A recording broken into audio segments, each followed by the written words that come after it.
Do you want to run? No, if you have a gut feel, just give me eyes. Just shout. Dude, I'm a TV host, bro. Look, welcome to the weather. It's interesting to meet you, and great to spend time with you, Johannesburg, South Africa.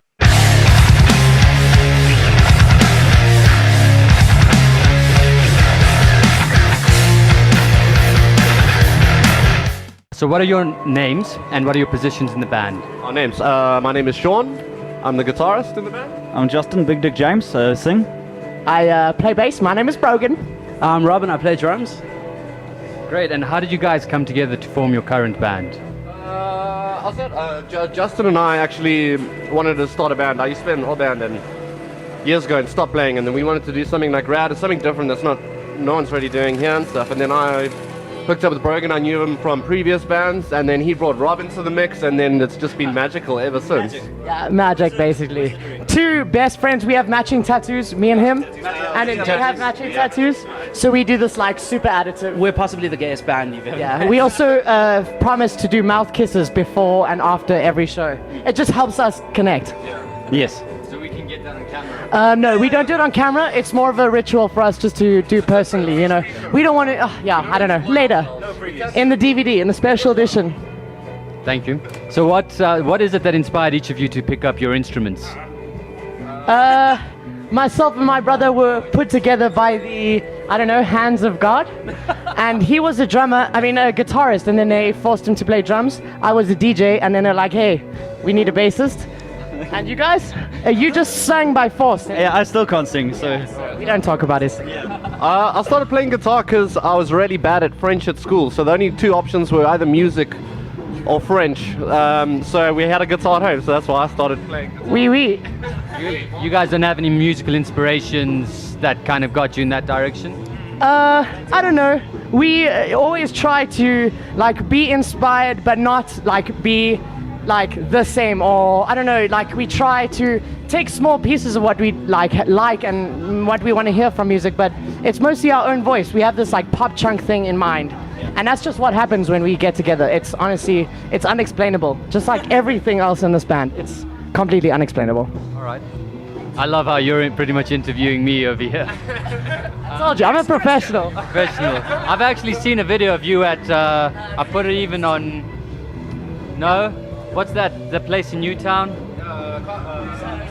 Science fiction. Yeah, I used to host a show.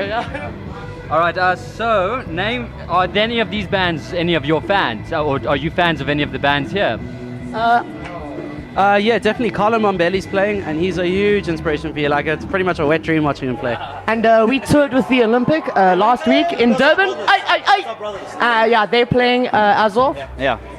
No, that's it for I'm me. a huge vocal fan. Excuse me? I love vocal. This is a family show, hey? Yeah, no, it's okay. F-call. No, yeah, that's it. No. Just confirming that. Yeah, I'm kind of amped to see Yellow Card.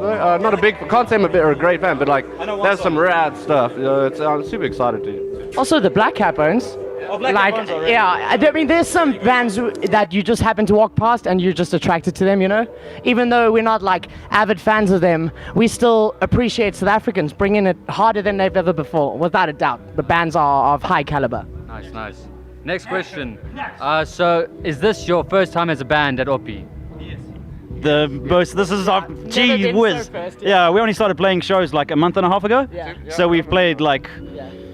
I think about 14 or 15 shows we before. crushed like 14 or 15 shows into the last like month and a half to try and be ready for this. Yeah. Have you guys been here on your own at Oppi? Yeah. Some of your craziest moments while you've been here. Okay. Well, last year I didn't bring a tent, and I was like, I'm not gonna sleep. I'm just gonna party the whole time. And then you realize you do sleep, and I just slept next to my friend in a tent. So he was in a one-man tent. I just slept next to him in the sun. It was so brutal. I don't know, it's not even funny, I'm sorry. And then I got AIDS. Alrighty. Let's move on. So, apart from Oppi, what are your other venues that you prefer to play at, or that have been pretty good to you? Definitely Rockabilly's in Edenvale. They were awesome. We played there with Fuzzy, and they just looked after us so well. The sound was amazing. The guys were rad. It was just an awesome experience, and I don't know, we can add any more to that? That was the best place. Also, we did a show at Dilikibu. Like, that is like a punk rock to dish place. And yeah, we didn't bring that many peeps, but as a venue, stage is so beautiful, and peeps are also really helpful, you know, like, I don't know, we've been treated really well by the venues. We had a killer 2 shows at Chivas Rock. We're even going back there in December, and everybody says such bad stuff about it, and we're like, actually, if you bring rad attitude and you treat everyone with respect, you actually get a really killer show. I said people get really involved at Chivas. It was really fun. They were really fun. Great. Alrighty. So now, as a band, of all time that you guys have been together in the last few weeks, what's the most epic moment of all time, apart from Oppi? I'd probably say playing with Fuzzy. I mean, like, that was a massive honor. We're all like massive Fuzzy groupies since we were like 10. So I think that's probably the best for us. It was also the greatest show we've played at Rockabilly's.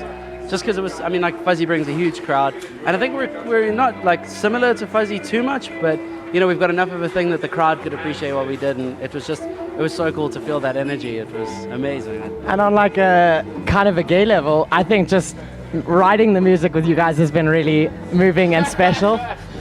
The way EP2, the album has come together, has been unbelievable. So yeah, I think this band is so special. Since the time we got the contract to play for Oppikoppi, the whole attitude and energy about this band went from being like, hey, let's make punk rock, to like, oh my god, we have to make punk rock. Yeah. Jesus Christ. Nice. So at what point would you guys consider that your band is successful? That's a dangerous question. I think right now our like final goal is to play overseas. We want to do a Japan tour, an Australia tour, and a USA tour. Like, I would consider myself successful if we had people from across the world appreciating our music. It's not about the money, not about the fame or like anything like that. It's just about like the appreciation. I want to be able to go to, you know, China, and the people to be like, you know, no chocolate roll. No chocolate without ding-dings. You know, and like... That was possibly the most racist thing I've heard today. Could get worse. So now, as a band and as musicians, what do you find have been your greatest struggles up until this point, even with other bands that you may have been in?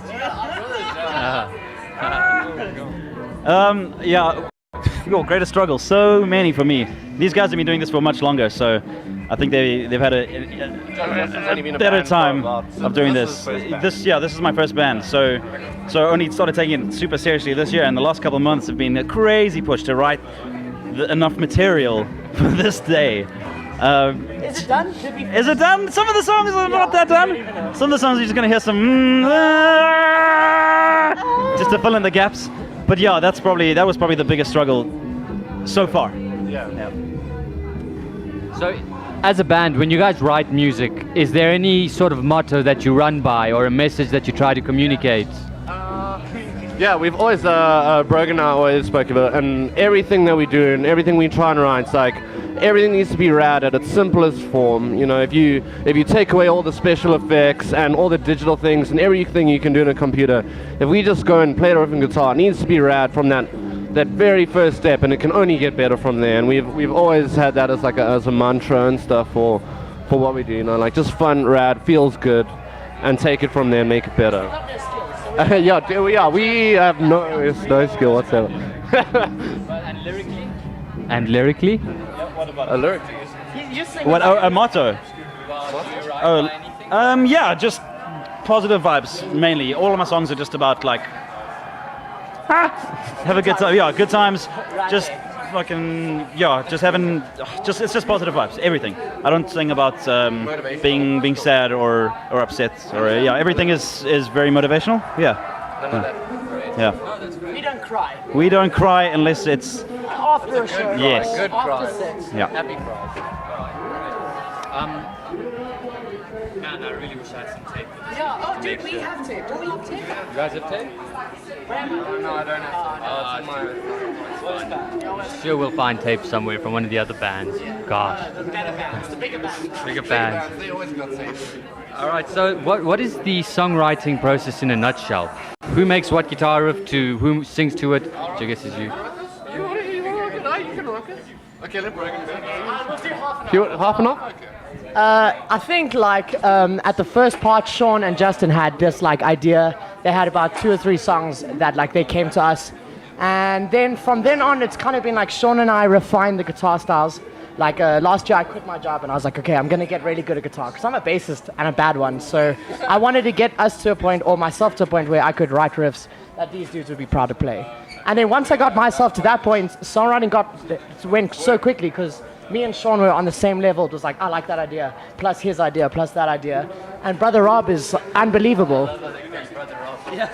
Brother Rob's unbelievable. We write a riff and he's like, cool.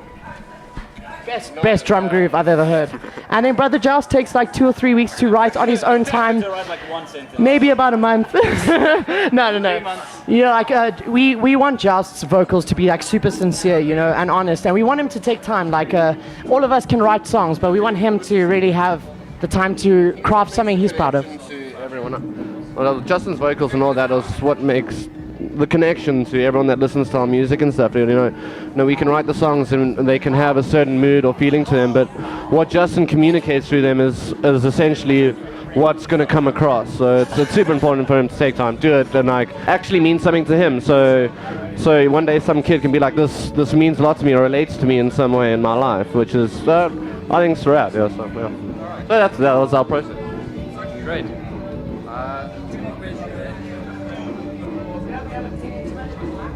Oh, we hope we haven't taken either of yours. Are you guys jamming soon? At 3 o'clock. Great, yeah, you got tons of time. All right, 2 more questions. What would you advise South African musicians trying to make a break for the scene?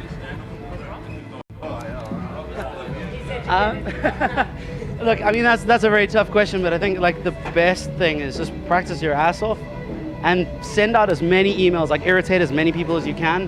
Because I mean, nobody's ever going to hear about you if you aren't in people's faces. I think the only way that anybody's really heard about it is us being incredibly annoying, but also having like a solid product to back it up. Like a lot of bands will get on stage and like their stage show won't be like 100% there.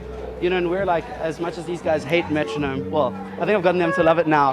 Like it was kind of like a hate relationship in the beginning, and like it's all part of the production. So always like pay attention to everything, like every detail is really like, if you want to be a standout act, make sure that like all your ducks are in a row. Like your Facebook presence, all that stuff has to be 100%. Your mic technique also needs to be 100%. Yeah, mic technique is pretty important. Also, I think what kept us on our toes is we want to consider ourselves on an international level. Like, we don't want to be a South African band, we want to be a world band. We want to be a South African band, but yeah, you know what I mean though. We don't want to just be satisfied with mediocrity, and I think a lot of guys are confident being like, oh no, it's cool, it's fine, even though we play for $250 to 10 people, I'm not going to take it serious. Like, even if we play to 1 person, we play as if we're going to play on a main stage at Oppikoppi, as we do. Same vibe. Yeah. It's the same vibe. So give it always your all. Commit or don't waste your time. Honestly, like, it takes a ton to get anywhere close to life. Well, I actually lied. We still have 3 questions left. All right. So, let's say you guys were all of a sudden bestowed by God these magical powers, of which you could control the entire environment around you. What would you do to change the music industry to suit people like yourselves and any other musician that's running around? Yo, that's I don't even know how to answer that. I think maybe honesty. If I could look at you and be like, was my set rad? And you don't just go, yeah, cool. Yeah, like, if you didn't like it, be honest with me, because we need criticism to grow, I think not enough people go, dude, I like you, I like working with you, or I like being on the same set or the same stage as you, and like, we appreciate that. And I don't think enough bands have, like, they got too much like pride to be open, and I think maybe openness and like honesty and vibes, I think the music industry, too many people are trying to take from what's there's so little. Nobody's making money, and everyone's trying to make money. It's not how it's meant to be. We're trying to like build together. I think a lot of people forget that. If we could just get everyone to be like, hey, let's do this family vibes. Is this just me? No. Yes, family. I just wish for family. So what are your favorite international bands which may have shaped your musical careers? I think that's kind of redundant. I may have asked you a question before in terms of what picked up your... For me, definitely Funeral for a Friend. And, geez, I don't know, Funeral for a Friend. Also, Day to Remember, also really cool. Giles? 4 Year Strong, Day to Remember, I can't do that again. Oh, you can. That's the number one though. But yeah, otherwise 4 Year Strong, maybe a little bit of Mayday Parade, Fall Out Boy, yeah. I don't know, dude, probably your Newfound Glory and Brother Rob. Everything he does on his own inspires me to work way harder. Brother Rob. I don't know. For me, like there's no like one clear artist. So it's basically like years and years of jazz and heavy progressive stuff. I mean, like stuff from like the 80s and 90s Rush and like Virgil Donati's solo stuff. All that like really crazy stuff. That's where my headspace is at. So yeah. So now it's to the final question. And this one. We made it. This one's the doozy one. So that's probably the one that every single artist in this country or the world might have asked one stage. Okay. So what did your parents feel about you making music as a part of your careers? Oh, also, do you have any other occupations that help you along the way? Should we go with parents and occupations? Well, when I first started playing in a band, my parents were, I was still a teenager and whatever, and they're not supportive. They're like, get him an electric guitar. He's never going to carry on doing that.